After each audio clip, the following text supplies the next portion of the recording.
Decoded Podcast, Season 4, Episode 28. Chris, I'm obese. Can That's I how show we're going you? to start. So actually, I like that. Can I also show you the picture for today? I'm done it already.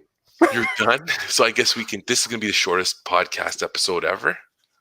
I don't know, but as soon as you see it, you're gonna know you're gonna know what to do next.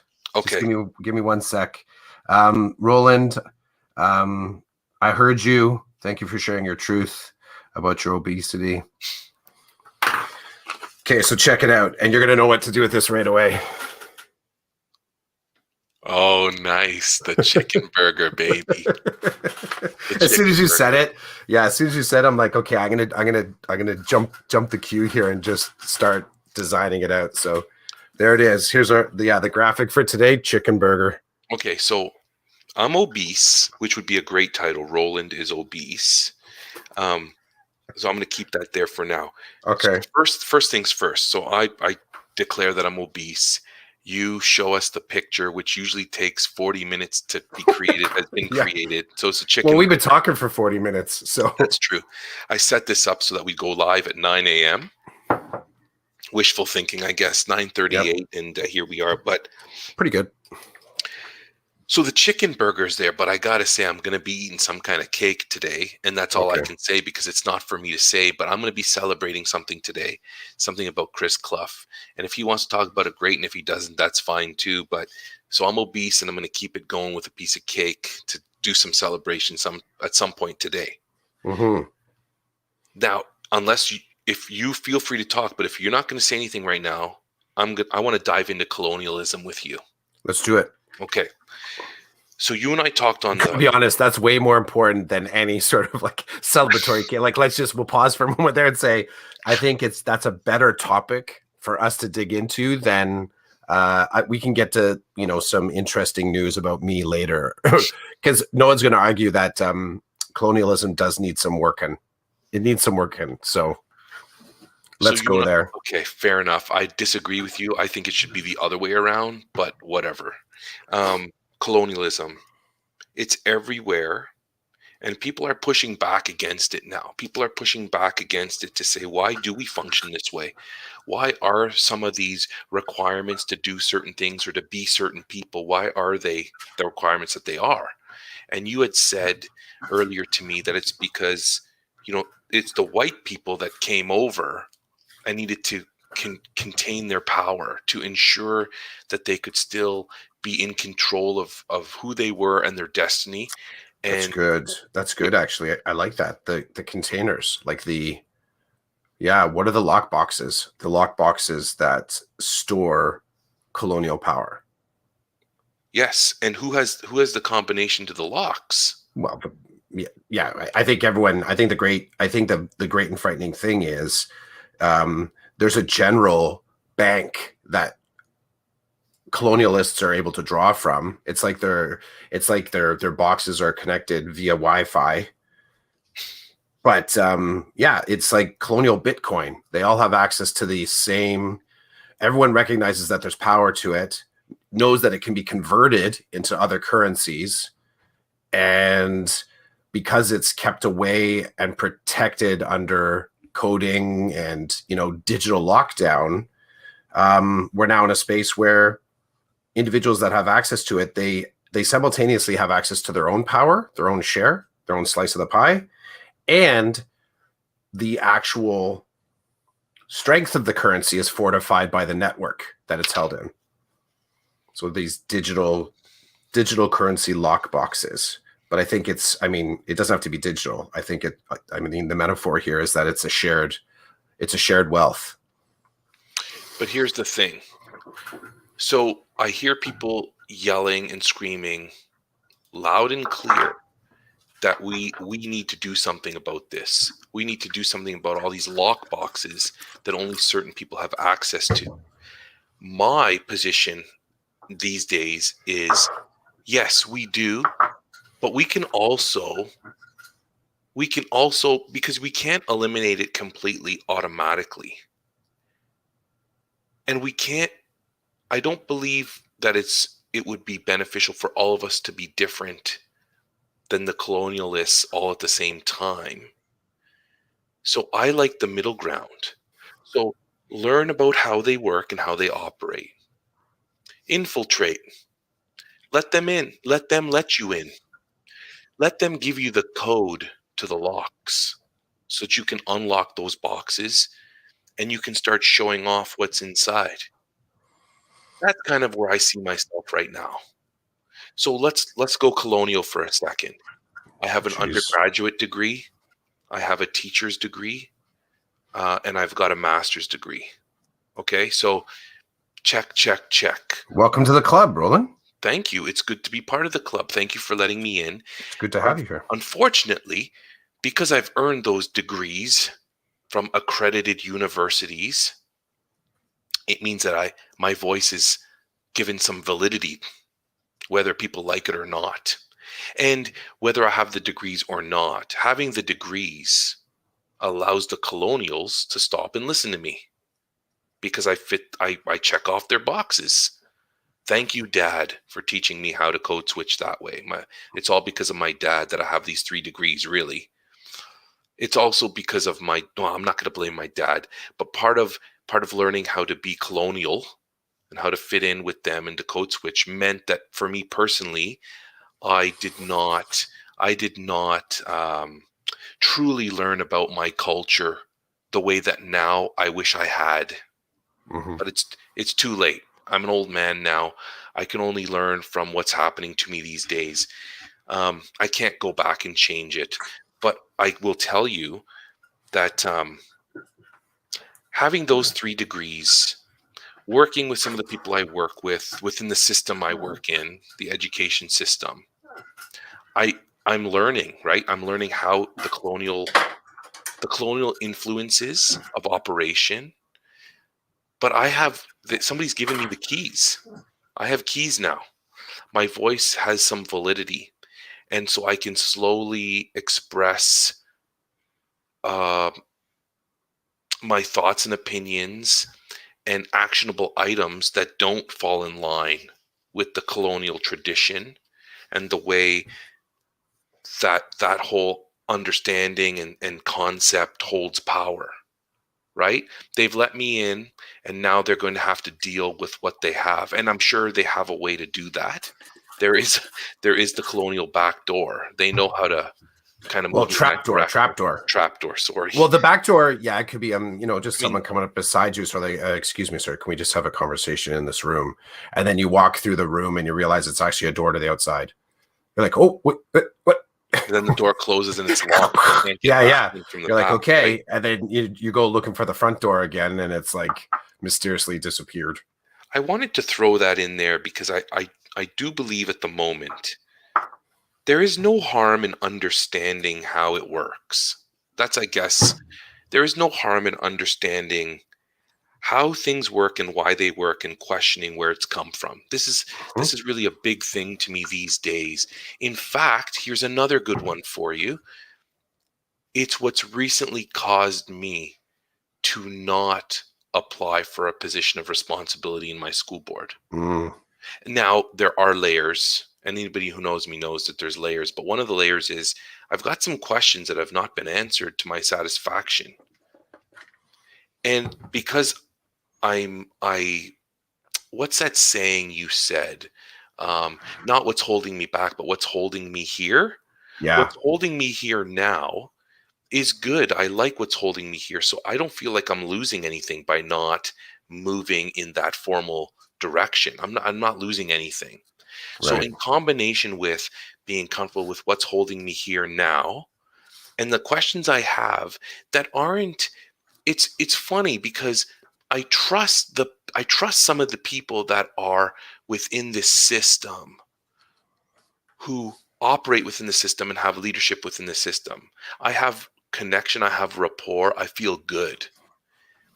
It's more questions about the system and how the system works because I've learned that just because there are people you trust and appreciate and support you, they don't speak for the system. It's one of those things where they support you, they support you, they support you, and then the system says you're going to do this now. And you look around at your support system and you say, "Uh-oh, the system's telling me to do this now. And they look at you and say, well, you better do what the system's telling you to do. And I'm like, hold Yeah, a on. big old yup. Yeah, a big old, that's what the system's telling you to do. And I don't have the fluency or the experience to understand how to sidestep what the system's saying. Sometimes that's good, sometimes that's bad. And in this situation, again, it comes back to fluency and understanding. So I'm talking to you right now and I'm looking up. But if I were to look down for a second, when I look down, I see the two mentees that I'm working with through the NTIP program in my school board. And when they ask me questions about pedagogy, assessment, evaluation, and other things, they say, Roland, I this is what I'm kind of well, this is what's in front of me. I'm not sure what to do with it or how to deal with it in a way that's somewhat efficient and effective. And I can speak to what they're asking, not only because I have experience doing it, but I also understand the system, like as much as I think I do. I understand how the system is built around these topics of interest. And I know I can see 3 or 4 different ways to answer their question. And I always do provide them with a number of different answers because I don't know their story. I don't know where they come from. I don't know their true context. I just know that there's this thing in front of them. But here's the thing. This is what I always say to them. You're going to love this because it connects with the people that support me in helping me move towards formal leadership. I tell my mentees, this is my answer to your question. But then I say, but I'm not your principal. So you need to remember that you're working you're working within a framework that I don't know because I don't know who your boss is. You need to know who your boss is. So Mm. I tell you, this is my answer. This is what I would do based on who my boss is, but I'm not your boss. So you could say to your boss, but Roland told me this, and they might look at you and say, I don't care what Roland says. I'm the system. This is what I'm telling you to do. This is what I'm asking you to do. That's a funny turn of phrase you just said. Would you think it'd be that explicit? Someone would say, I'm the system? Or do you think it would be framed as we're all servants of the system, or this is the system that we all operate under? But that's a And funny turn of phrase because you could, I agree. I have worked with leaders where my sense of their sense of the system is that they are the system. And there's elements of impunity there that I recognize right away as connected with colonialism. Individuals that are in their mind running a school, if that's, I think, your perception that you are running a school, well, I think if you use the language of running a school, it just falls too close to already established economic terms of running a business. And you end up double dipping in the language. And I think people notice, right? They notice. So that was an interesting the way that you said that, I noticed. it connects to an OECTA thing that a colleague of mine used to always say, where I'd say, well, I can't do this. And he's like, why not? And I'm like, because I'm not OECTA. And he's like, yes, you are OECTA. Together we are OECTA. This is what OECTA is. It's not the president of OECTA. I know. I'm just saying. He just says you are OECTA. So if this is how you feel, start moving in that direction, and you will Here's find support. So I'm taking my PQP right now, right? That's correct. And the PQP2 there, I just threw it on my credentials. I got to Colonial, walk. baby. I got to walk right through the front door. That's what I did. You know what I did? I wish I had a wallet here. You know what I did? Just held up my card at the door. And they're Well, like, go on through. when you say you're in PQP2, it means a lot. It Boom. means like 100 things happened before you walked into that door. So I like that you said that because inside, so you get inside the lockbox. So now I'm standing in the wealth. I'm standing there, looking at the riches that are possible because I'm in the space of taking, a PQP. So I just want to walk you into a conversation that we had that I'm it just there was a conversation where we were listening to we had to check out some videos from a dude Anthony Muhammad, and he was a speaker that came to Quest, so York Region's Quest a few years back. I didn't go to that Quest. I didn't see him the first time around. And the video was sort of chopped up, and we had to do a task with it. But then we had sort of small table discussions afterwards. And the question came up around collaborative leadership.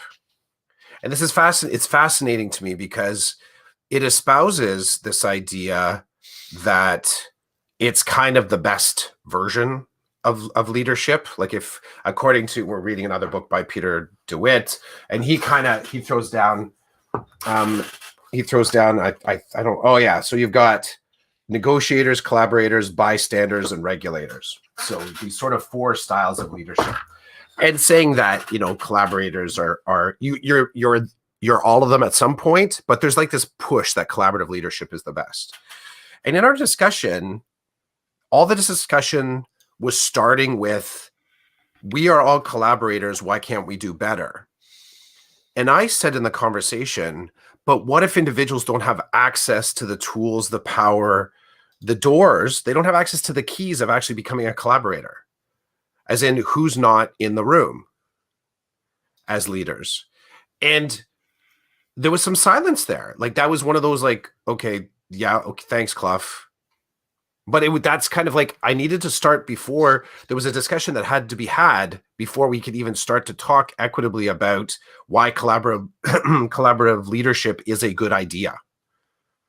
And I think that's kind of what you're touching on here, is that there's spaces, like I said, I hold up my PQP card, like, thank you very much. I'm not at the VIP table, but I'm getting pretty close to the front near the stage. Pretty close, right? If I were taking this in real IRL, face to face, and if I were taking my board, it's likely the director would have been at a couple of my classes, right? And would have been playing some sort of promotional kind of role of, thank you for all showing your interest in leadership. And as I would be sitting there, as I am sitting here now, I'm thinking to myself, okay, you're welcome. I'd be thinking. But that also be thinking, like, who isn't here? Like, who's not in the room right now? Who didn't make the cut? And I get it that really, if you want to take a PQP, it's such a standardized checklist of experiences. It's course. You pay, you get certain you pay for courses, which means you get to take the next course. You do have to have an approval from your SO to say that you do have the right experience, but there's no, as far as taking the courses for that, there's no specific, the fundamental specific barrier to taking PQPs is money. That's what it is. And then once because you have to pay for the PQPs.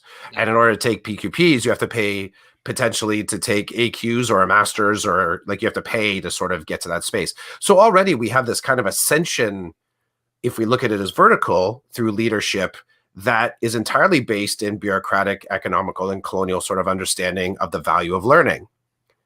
If you can afford to, then you can learn more. And by virtue of that, if you do have the money or the circumstance to get the money, then you will eventually become a better leader. There's that promise in there, right? Mm-hmm. So I thought the discussion around who's actually accessing, who can access those lock boxes of colonialism is just, it's a really, I'm not pulling any sort of profundity yet. I don't think it might not be profound, but it's fascinating to me. And the whole idea that if we are talking about collaboration is the best space to be in, well, I think that there's a prequel to that movie, and we have to talk about who has access to even the concept of collaboration. I love how this ties into yours and my conversation around, conflict of interest, and making sure that there's individuals in that room, the power of individuals already being in that room that you feel you have an affinity with, and you want them to stay in the room so that you can build capacity and have other individuals in the room that either feel it's not just enough to be like-minded. They got to look like you. Can't just be like-minded. I don't have that. I won't have that in my board. I don't have that. So right now, when I'm sitting in a room and I have allies in the room, um, they don't look like me, but they know of me. They not only know my reputation, they know my character because it's not about hearing about who I am and what I've done. They've They know your actually, story. they know me. They've worked with me on a committee or in a school, whatever. They've spent time where they've had to deal with me, collaborating with them, or me speaking my mind and my opinion, um, or them understanding that I have a family and they mean something to me. You know, um, I wish that there were more people that looked like me, but in my reality, that is not my reality. So for me, allyship, true allyship in a room, yes, would be people who know me and look like me, but that's not my case. So I'm taking it, level two. Level two is, if I can be in a room with my current principal, my former vice principal, and other principals that I've worked with and consultants I've worked with and know me, then that's huge. Even superintendents that know me, that worked with me, we've collaborated on projects and I've had to do my part and they've had to do their part and we've all come through and done it, and they hear me talk and they hear what I'm thinking. That's what it means to me now, allyship, because there aren't people that look like me. I want to go back for a second. I want to make a connection to the check boxes. I've I never understood what my father wanted me to do up until now. My father basically came to this country. No, this is the coolest thing. So my father comes to this country, loves Canada, loved Canada. He didn't let go of who he was. He didn't let go of his Lebanese background and who he was and who he is. But it's almost like he wanted me to have the best of both worlds, but I couldn't. I didn't have the capacity to do it personally. But my father basically, always said to me, everything you do it as well as you can, and stay in the game as long as you can, and move up the ranks as fast as you can for as long as you can. And I remember thinking, what a pain in the rear end this is, that my dad was always looking to the next thing. I now understand why. I really understand why. He knew this game, he knew how it was played. He was a smart man, so he was at the bottom of the totem pole here, but he knew what you had to do to get to the top of the totem pole. He was just too old, too tired, and didn't have the financial wherewithal to make it happen. He just didn't have it. But he knew in theory what to do. And he was basically grooming me to do it. So I'll never forget when I got my Bachelor of Education. It was always my father's dream that I would become educated.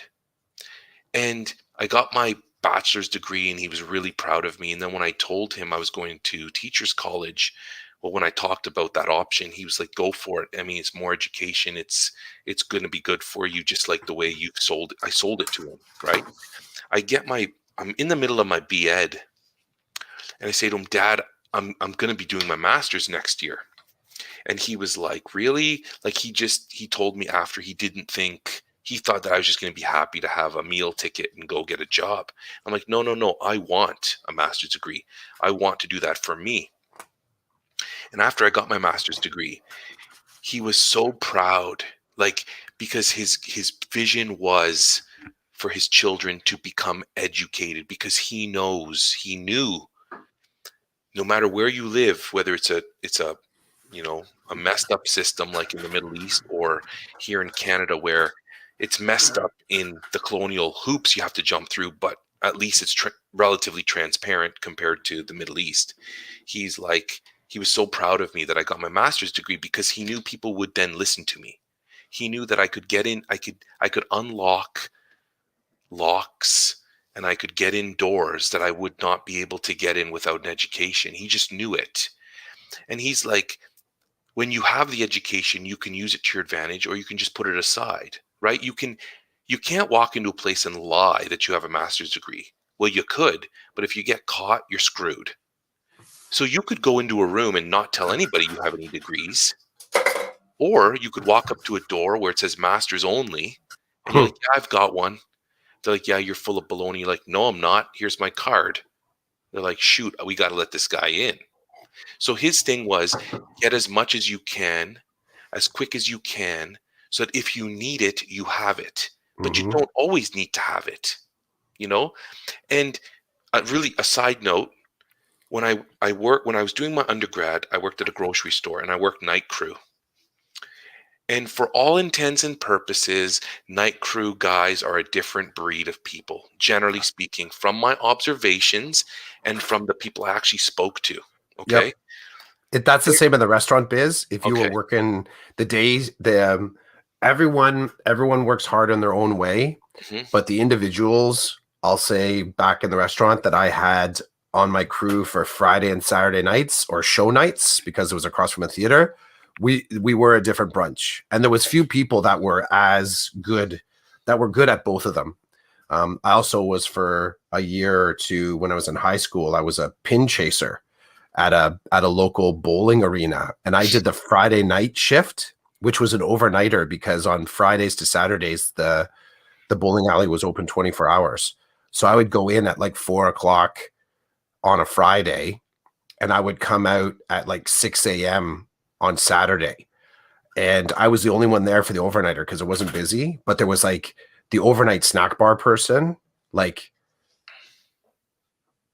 out there, dude. The overnight manager out there as well. And then there's me in the back diving into the backs of the lanes trying to fix the when the mechanisms were uh broken or the machinery wasn't working. I was in there working on them. So yeah, we were all it was like it was the island of it was the bowling alley of misfits. So I get That was like the grocery store. So it. I'm doing my B.Ed, right? Sorry, my BA. I'm doing my BA and I'm working at night in this grocery store. And I had done some work at the university and I was in the newspaper. And Oh. so you're gonna love this. So it's like 4 in the morning, we're on our break.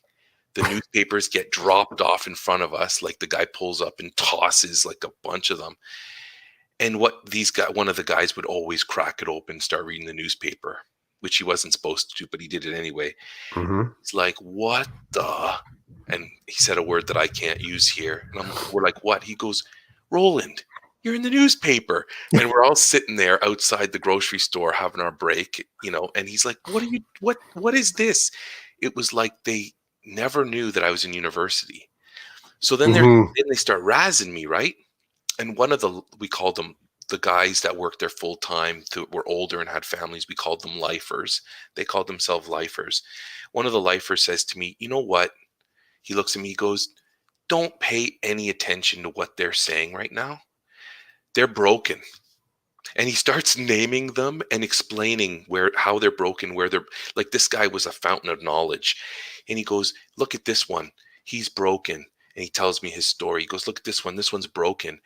They would all trade in whatever they have now to be in your shoes. You have two parents that love you. You live at home. You have no criminal history. And you're in university. He's like, I have no idea why you even work here. I don't. But he goes, but you do. So you hang out with us and you do your job. He's like, you do your job. He goes, don't listen to them. Keep doing what you're doing and get out of here. And I was like, I was going to cry. I was like, this guy doesn't talk to people like that.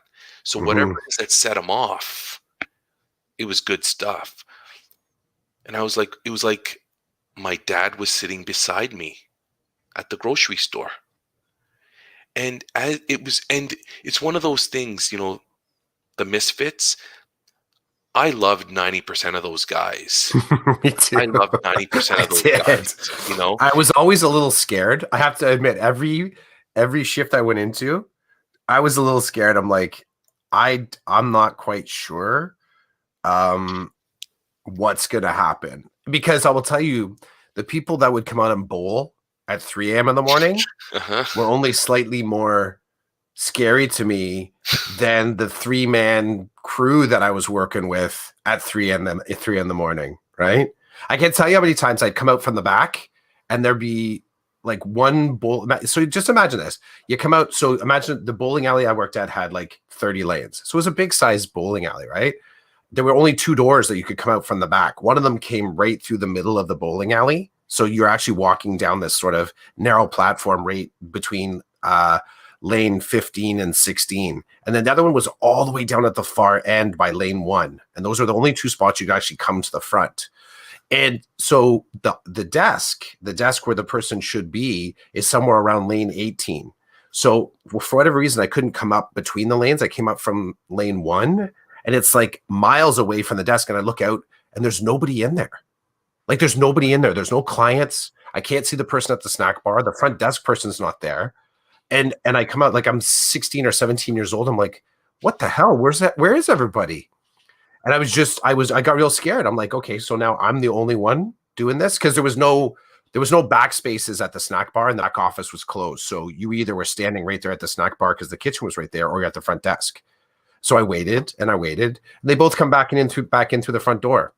They're outside doing something, and they come in laughing. I'm like, and these were older guys too, right? Like they were sort of in their 30s or 40s. They weren't I got the job because I bowled there. So they said they had this one shift. But it was scary. For me, it was a little scary. I didn't have that same, like, because once you were in the building, that's it. The 12 guys in the building, and I call them guys because there was never any ladies. The 12 guys working, it was contained. You saw them almost every shift or whatever. But I found out after. So one of the reasons they were chirping me was because they didn't know what I did during the day. Only a few of the guys knew I was in university, right?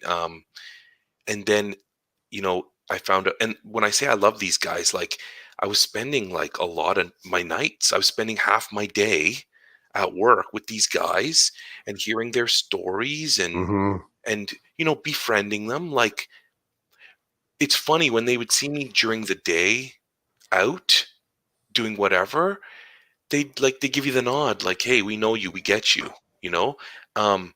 and I found out after that they had a lot of respect for me for not walking around saying I'm in university, I'm this, I'm that. When I was there, I just did my job. I punched in, I joked with them, I laughed with them, we worked well together.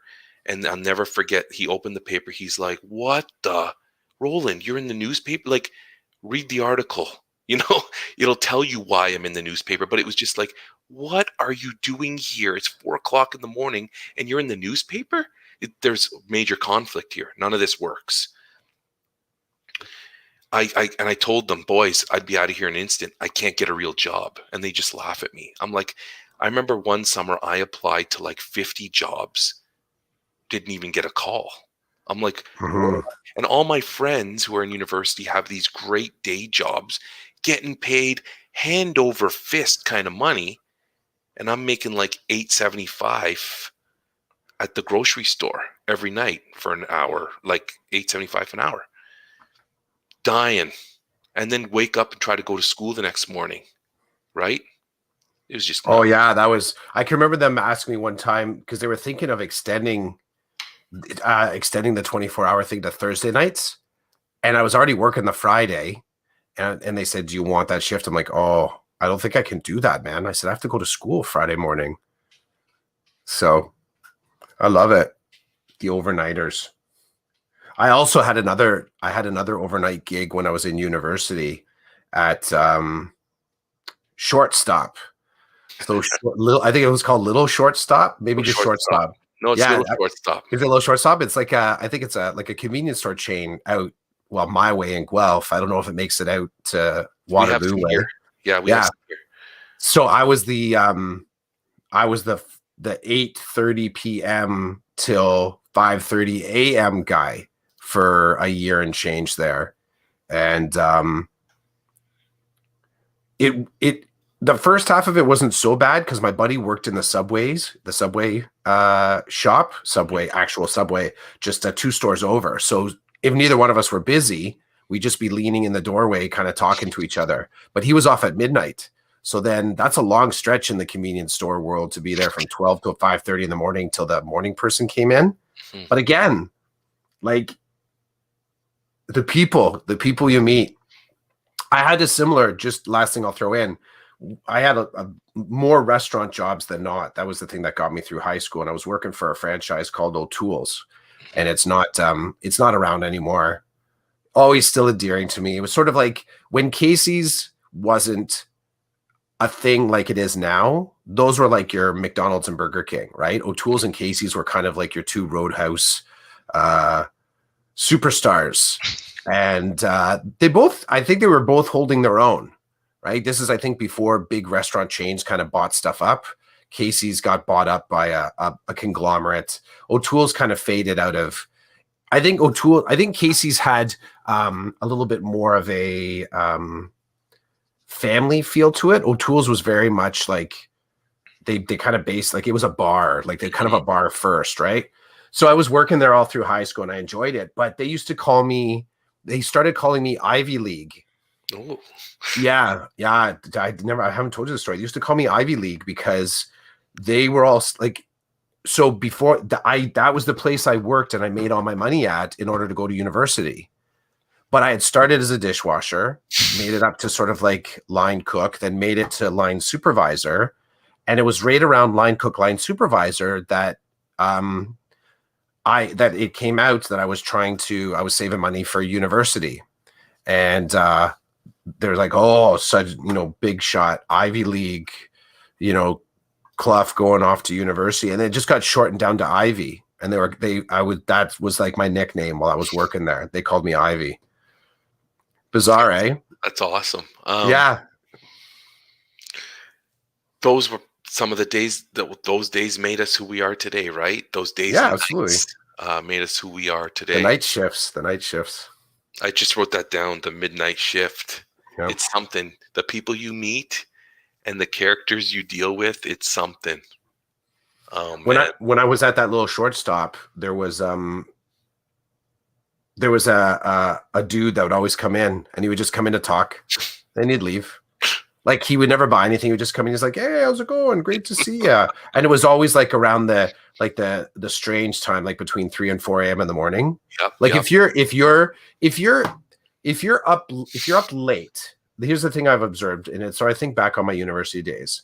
Like being up late was sort of like 2 to 3 o'clock. Like that's late. If you're awake like between 3 and 4 or 3 and 4:30. Like that's a totally different kind of up late, because that's about as long as you can say you're up late. Because as soon as you tip to 5 o'clock, you're up early, right? So like for me right now, I'm up early. I generally get up at like 5:30 a.m. So I'm up early. But it's just funny. And this dude would come in like between 3:30, 4 o'clock. Sometimes he'd come in with like a lunch pail of food. Like he actually brought kind of food. Like he'd be eating a sandwich, but not like a sandwich you got at a store. Like he's eating like 2 slices of bread and a sandwich. Came in like with a cup of coffee, but like a mug of coffee. He's not walking in with like a takeout. Came in his house coat one time, and I thought, oh, it's all over for me. I was like, the house coat. But he was wearing shorts and a t-shirt underneath. Because as I'm standing there, I'm like, oh crap. And I drank a lot of coffee. I'm like, oh crap. His belt's loosening.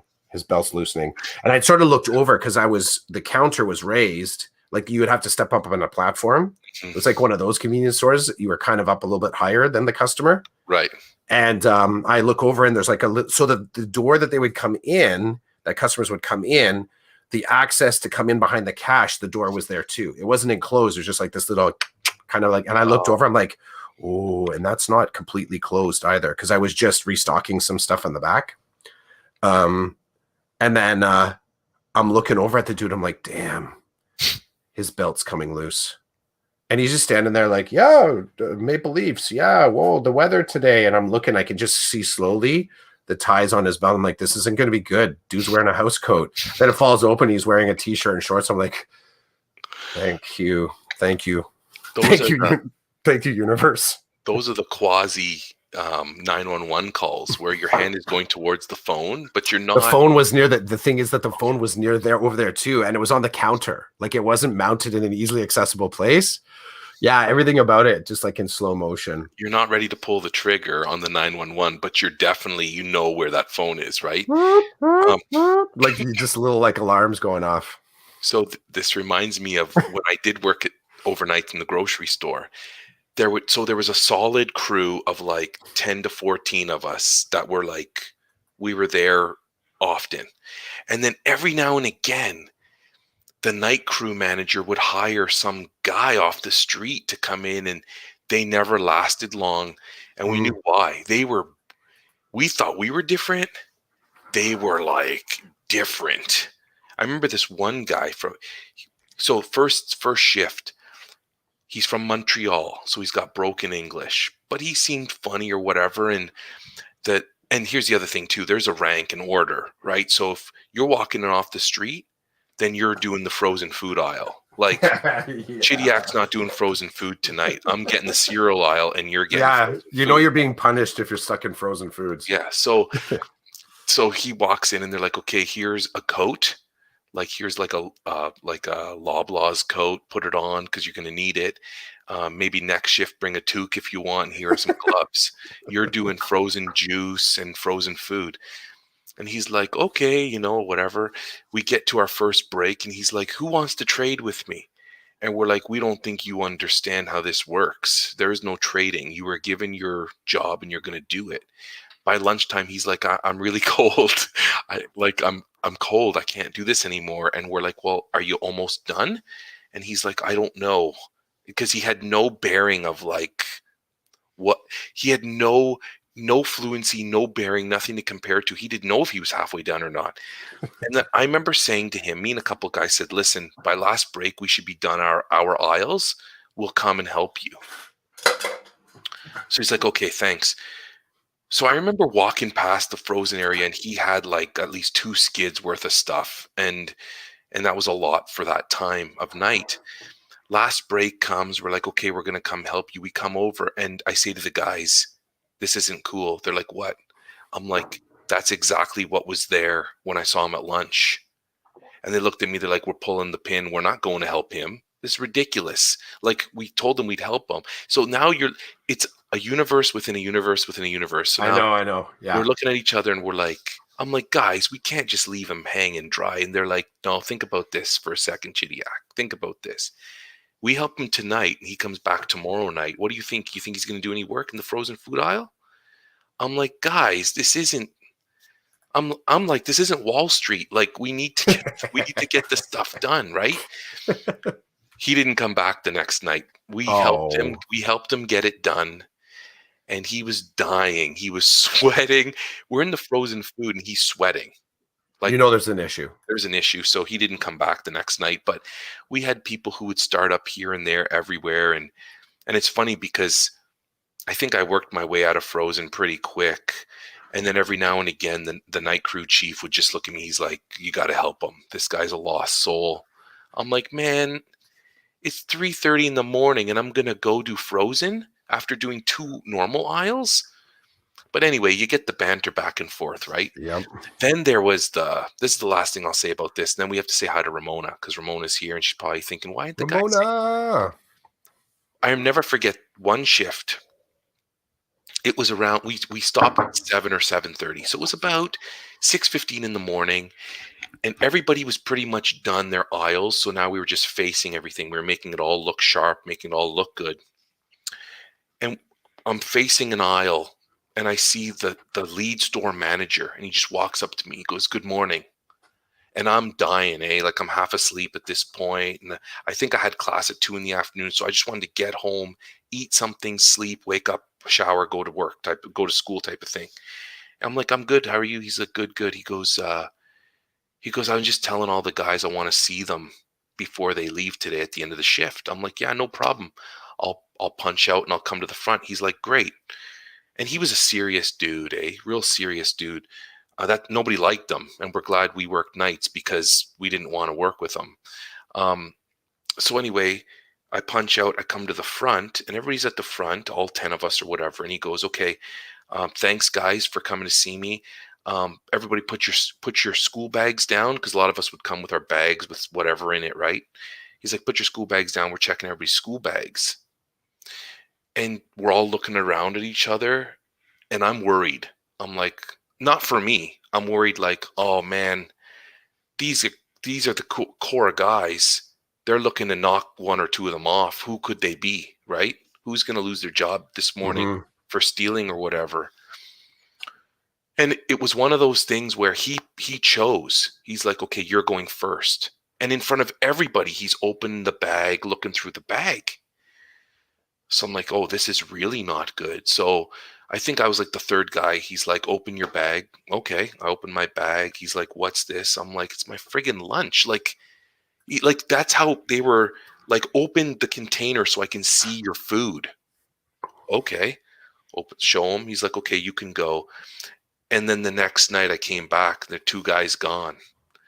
And then the night crew chief was like, I guess they had been taking stuff every day, every shift, and somebody somewhere saw something, heard something, I don't know. And then every time I'd see those guys in the community, we never talked about it. I'm like, hey, how are you doing? What are you up to? Strangely enough, they're working at the grocery store down the street, and right? So it's like they just got bumped from one place to the next, and nobody's checking credentials. Nobody's Yep. checking. It's like your heart beats and your warm body, and you want to work. Come on in. Come on in. Yep. But those were, I'm happy that I don't live a life where I'm working a job where they're doing that to me at the end of my shift, right? Like, whatever. So big thumbs up to Ramona. She's been listening to us for a little bit. She wished us a good morning. So yes, Ramona, good morning to you as well. Oh, this was good. Ramona says that she liked our discussion about access to leadership. And it Mm-hmm. really is a checklist. You have to have the money and you have to have the time. And you're right. Single parents looking after kids or looking after their parents, it's whacked out, right? And even I don't know people's financial situations. Like I Mm-hmm. remember when I said to my wife, PQP2 is happening. The instructor is so and so. I love so and so. The people taking the course, I know from the years of working this board, I want to take this course. She's like, okay. Was money an issue? Well, yeah, it's always hard to just drop $1,000 on a course, right? Like it's not easy Mm-hmm. to grab $800 to $1,000, but I was like, well, we have the money. She's like, okay, well, if we have the money and it's not going to hurt us, go for it. So I was able to do that. I was able to say it's not going to hurt us, which a lot of people can't say.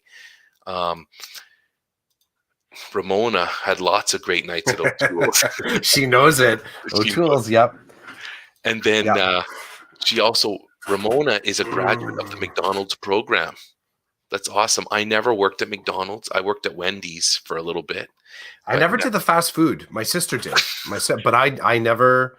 I always had. I never actually. And I mean, I guess O'Toole's and Casey's. It's kind of fast food, but I didn't do the quick service fast food like McDonald's or Burger King. I just don't. I don't know how it didn't come across my. I think as I jumped into a. My first restaurant job when I was in grade 9 was with Golden Griddle, which was like a full-on full-service restaurant. So I think that kind of set my mindset as far as what restaurants would be. Because I never thought after that to go to McDonald's. Like my access point changed and I just kept on moving through that vein. So Mona, I wanted so badly to work at the movie theater down the street from my house. My jobs, I guess 90% of the jobs I had before I got a real job. drive-in movie theater. Oh, sorry, Ramona. No, I'm making sure. Like I saw movie theater. I was like, no, dang, she did drive-in movie theater. Keep going. So I always had the low-hanging fruit jobs, right? Like the night crew, Wendy's. Like I never had what I would consider a prestigious teenager, early university job. I did have Yeah. a couple, but they were not long lasting because they were short-term type jobs. But there was a Cineplex Odeon that opened up down the street, and I remember applying when it was opening, and I was pumped. I'm like, I want to be in this movie theater so bad. Didn't even get an interview. I applied like over the 2-3 years. I applied like 10 times. I don't know what they were looking for. I really don't know what they were looking for. But anyway, I never got to work at the movie theater. But still today. You know what? Sometimes when I'm sitting here hanging with you, chatting about the work we do as teachers and the stuff that we do as parents, there is something in me. There is something in me that wants to put an application at the movie theater down the street. There really is. There is something in me that wants to put in a part-time application to Lowe's down the street. I would love to work with the wood, with the tools, because those are the things that I don't have to do that full time now. I have a full Mhm. time job. There are things that I would love to do on the side, you know, but it's not to be. Like movie theaters. Are we ever going to go back to a movie theater again? I'm so sad. I found refuge in movie theaters. It was ask my wife when the kids were young that we'd put them to bed and I'd say, honey, I'm going to the night show tonight with my brother-in-law. We're going to a 10 o'clock show. And she's like, you guys are nuts. I'm like, well, when else are we supposed to go? The Mhm. kids are still awake at 7:30. The next show's at 10, and we really want to see this movie. And I remember we'd be looking at each other at midnight and we're just like we could barely drive home. We were so tired, but we got to go to the movies, you You know know? what's funny? I used to do that all the time with a buddy. He was living right next door to me, so that's what we would do. Both had young kids, and I would just call him. I'm like, "This is playing. Do you want to go?" Yeah, for sure. And the funny thing is with that is that I would stay up and watch a movie, starting at 10 p.m. You're rolling out of the movie theater at 1 a.m. depending on what it is. Yet I can go see a movie in the middle of the afternoon, and it's like a movie that my kids want to see, and I'm out. I'm asleep within 30 minutes, right? But those midnight showings of things, I could somehow stay up. The other thing I wanted, that other thing that Ramona mentioned in her message there, she said early in her teaching career. So Hmm. she was teaching and working at the movie theater, the drive-in movie theater. Props to Ramona. Yeah. Here's a good one. Ramona says lots of late nights at the drive-in theater. 3 and 4 movie nights meant we really became night owls, but the day of the dead if you called me before 3 p.m. Yeah. Of Ramona, course. that was me as well with the night crew. When I'd get home and you'd feel that rush of adrenaline, like the shift is over. You walk out of the store and there's light. I'm like, this is awesome. And the grocery store wasn't that far from my place. So I'd get in my car and I'd be home in less than 5 minutes. And I'd walk in, and it was hilarious because it was in my first year of university. So my sister was still in high school, my brother was in high school, and my mom and dad would be waking up to go to work. And I walk in, and they're all like, see ya, we're out of here. And I'd be eating my food as the school bus is rolling up to pick everybody up. And then like 8:30 a.m. would hit, and I'm like, gone. I would literally, I would, I would crawl up the stairs, get into bed, put the covers over, and just close my eyes, and I was out. But then when I woke up, it was like, okay, get in the shower and get to school. Mhm. Um, and at the time, all I could think about was one day I won't have to do this. Yeah. One day I won't have to do this. But talking to the two of you, I think it's kind of cool that I got to do it and I survived it, right? Um, but to have worked in a movie theater, that's all I wanted. That's all I wanted, just to take tickets from people or to work concessions or to be the person who walks into the theater when the show has started and to look around and check things off on my list. Yeah, whatever they're Like looking for. that's Yeah. all I wanted and I couldn't have it. Oh, drive-in theater, eh, Ramona? I bet you had lots of popcorn. I bet you had lots of popcorn. It's also kind of cool that Ramona stepped in when we were talking about the leadership stuff earlier on in our conversation, because once upon a time, the three of us did a podcast around leadership. I know we haven't made it back to that table. Do you think we will? I'd like to. Like I think so. I don't think for me it's over. I No. think if the three of us gather, I would love to talk about my new issues with leadership and what's holding me back, I guess. Oh, Ramona says she didn't get her permanent contract for a while.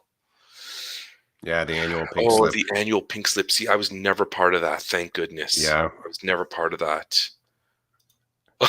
Lots of popcorn if you had the night off, a free movie. So and that was the same with the restaurants, right? So often the different restaurants I worked at, um, Cool. She's still down.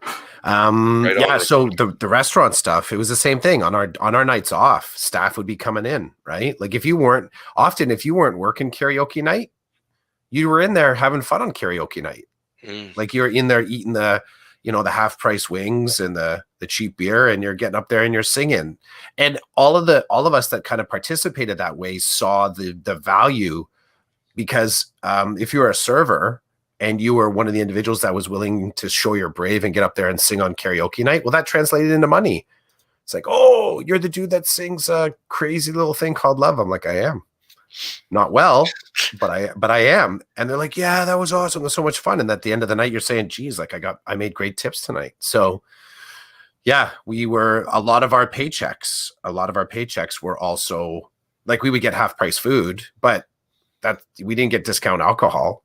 So we would be in there hanging out. We'd hang around, after our shift on a Friday, and your money would be going back into the restaurant. So That's pretty cool that there was a culture that people felt comfortable. Like absolutely. your night off, you're eating wings and drinking beer where you work every other night. Yeah, you're not going in and teaching grade 3s or 4s on your day off. No, It's not and the same. I did not go to the grocery store when I wasn't working. Yeah. Um, but some people did. It's funny. It's strange brew. We'd be in there, and the minute we'd step outside for lunch, so and so would show up. We're like, what are you doing here? He's like, where else am I going to be? Like, it was really, you know what? Part of me, I feel a sadness. I feel a sadness because some of these people, their life context just took them down a road that this was it. This was it. So even on the nights that they had off, they'd work like, 15 days in a row.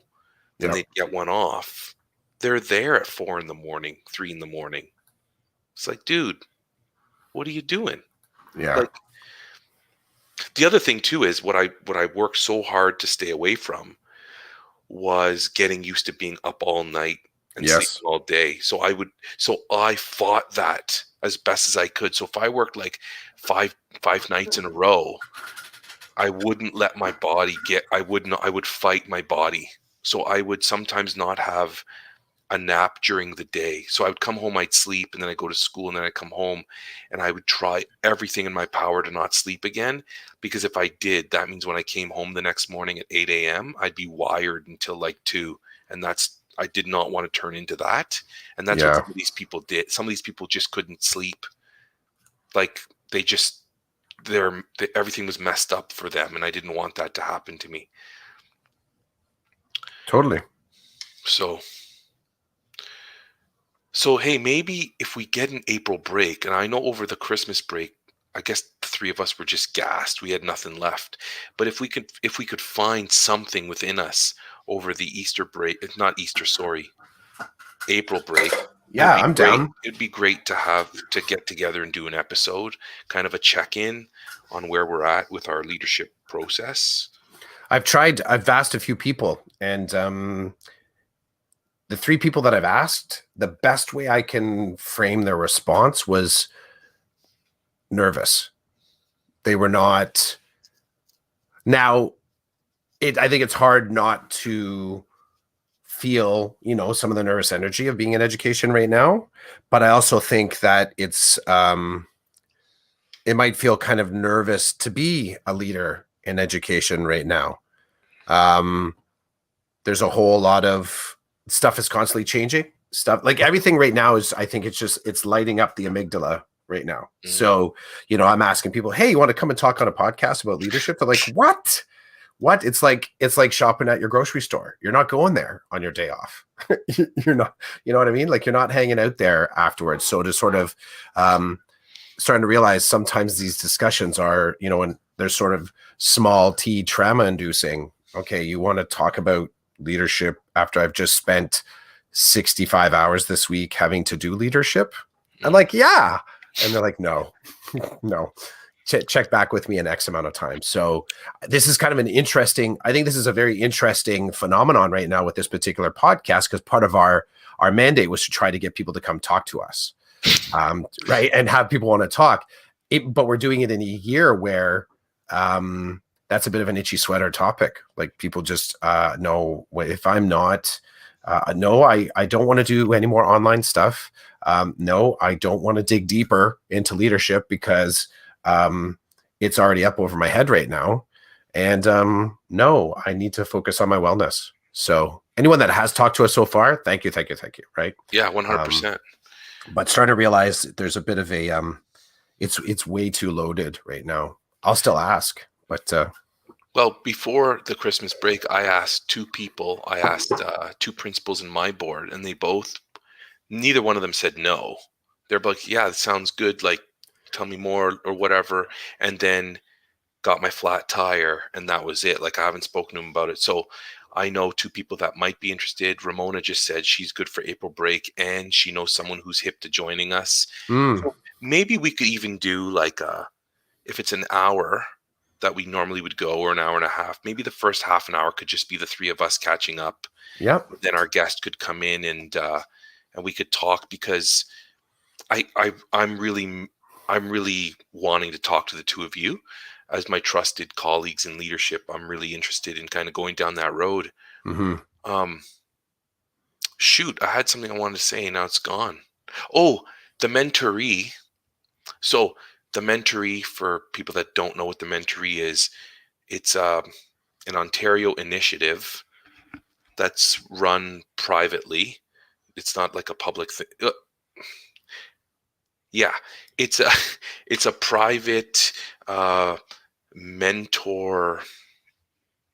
I don't even know what to call it, Chris.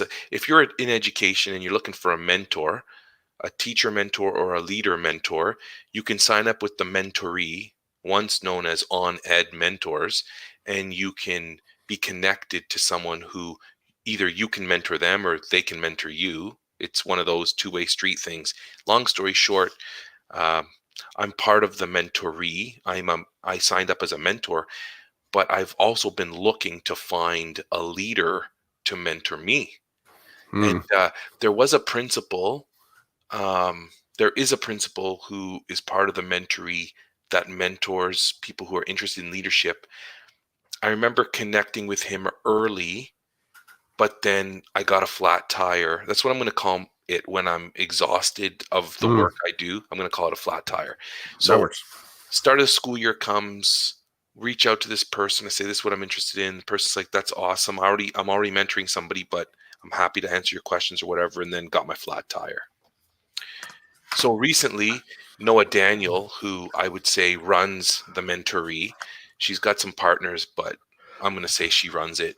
Um, she reached out to me and said, "Hey, we just got someone who signed up to be a mentor who is a principal. Are you still interested?" And I was like, "Yes." And it's Peter LeBlanc, who you and I both know from Ontario Education, and he was a member of the book club for men. So we know him well. He knows us well. And I said, "Peter, yeah, 100%, sign me up." So this just happened late this week, and Peter and I have been going back and forth. And I have to tell you, there is something really sweet. And I think I'm going to put together a blog post, but there's something really sweet about having uh, someone to talk to in a realm that you're interested in that's not directly connected to the work you do every day. So, Mm, like, my current principal is a huge mentor for me. And I love talking to him about the job and about my school board, but I think it's safe to say there's certain things I'd probably rather not talk to him about, just because we're both so connected to the mm-hmm. system we work in. And let's not forget, he still is my boss, right? So I can't just let that one go. He still is my immediate supervisor. Um, so I was talking to Peter, and it was like a great kickoff in terms of, one of the things Peter said was the fact that he's been in our book club for men space. He knows that we've established rapport and safe places for people to talk about whatever it is that comes to mind while we're meeting. And this is one of the things that he brought to me as like a real like something that's lighting him up, that he's like, this is awesome, we already know each other, we've already been in a space where we could speak freely and honestly. And he's like, I really hope that we can, he's like, I'm all in, I'm ready to do that. And I'm like, I'm all in, I'm ready to talk to you honestly about my thoughts and about Mhm. the political process of the colonial system that I might want to sign up to be a formal leader in, right? I wanted to share that because, I'm sure if we asked Peter to come on and talk to us about leadership, I'm sure he would say yes. Now he's still in Belgium, so there's that whole time thing for him. But I believe he's coming back to Ontario this summer. So I just wanted to throw that out there. We've been going for a little over an hour, Chris, and you've already Mhm. drawn the picture. I don't think Ramona saw it. Can you show it again? She's going to have no context, but hey, Ramona, that's what happens when you come late to the party. It's the chicken burger. Yeah, Okay. chicken burger. That's like, dude, that's 100% chicken. Literally. Yeah. We're getting all the parts of the chicken When there, eh? what how often do you get 100%? That's not like thigh or leg or breast meat. It is actually 100% chicken. I like how the chicken's peeking through the top Yeah, bun. yeah. I really Well, enjoy that. yeah, you gotta have the head, the hole for the head and the hole for the tail. That chicken's gotta be comfortable in that bun. Um, And then Ramona's making a comment, McChicken. I would say McChicken. not even I, McDonald's goes that deep. dude, there is no way there's that much chicken in a chicken in a McChicken, right? No way. Like, No way. I will say probably somewhere between like the beak and the eyes and whatever that thing's called. There's probably a whole lot of that in their chicken burgers. Maybe a little bit of tail. Yeah. Ramona would know because she worked at McDonald's. She knows all the secrets. Okay, so That's button number 3 on the deep fryer. yeah. Okay, so I before we end this, Mhm. I'd like to say I'm going to be having some cake today. Oh, back to the cake. Yeah. I'm going to be having a piece of cake. I will to too. I will celebrate, too. and Chris will too. So, yeah, the conversation before we got started. So, just I've taken on the interim headship for special education at my high school. So yeah, so it's yeah, I'll be doing that. It's a short term position with the potential of being extended to the end of the school year. So it's cool. Excited, interested. What's interesting, and you called this one out, the short term part of it is like really short term. So it's sort of 2 weeks that this term actually is. So, and then the possibility of it being extended around, April 9th or 10th, longer than that. But you asked a good question. It's like, what do you do? What do you do with a position of responsibility that's only For 2 2 weeks weeks, long? yeah. Yeah, 2 weeks long. You give it your all, right? That's it. You give it your all, and then you kind of go from there. So there's not a plan yet. This just was decided yesterday that this is a thing. So on Monday, I'll have more thoughts to share as we go. But That's yeah, awesome. and here's where I love about the friendship. You mentioning, us communicating on some of our socials. You're like, dude, you got to get some cake to celebrate this. You got to do something. And then I see you pause because we do the video stuff, and you're like, I'm gonna get cake. I'm gonna get cake for myself and celebrate this 2-week interim placement. And it was infectious. And I was thinking to myself, you know what? I was just kind of keeping it just kind of cool. It's I am looking forward to it, but I've told you my story about getting overexcited. When I was a kid, I used to get migraines, and it's something that I've carried forward with me, that I try and stay that midline. But you've convinced me. I'm gonna go for the deep and delicious, that the freezer cake. Yeah, I'm gonna go there. I might I'm gonna go go there. there. So when you told me, Yeah. I'm like, dude, congratulations. You got to celebrate. And my first question was, what does a head of Yeah. spaghetti do when they're head for only 2 weeks? 2 weeks. How much trouble can you get yourself into? So I basically said the board gave him the keys to a Ferrari and said, here, drive this around for 2 weeks and don't get any dents in the car. Yeah. And then I was like, where's the cake? So Clough, I didn't know if he'd celebrate or not. So I'm like, well, frig, I'll get a piece of cake and I'll celebrate for you. So that's good. Ramona said that she did the same thing last year. Congrats to you, Chris. She enjoyed our conversation. Now she's going to do some math prep. I'm not going to do any math prep today, but what I am going to do is I am going to get some cake when I go to the grocery store. And now I'm thinking now, why not get the deep and delicious? I'm gonna tweet out a pic of me and my deep and delicious piece of cake. Okay. It's gonna be good stuff. So thanks for a good one. I know we missed last week. Sorry about that. No, that's how we roll here, so that's all good. Life stepped in. Oh, Ramona wants cake now too.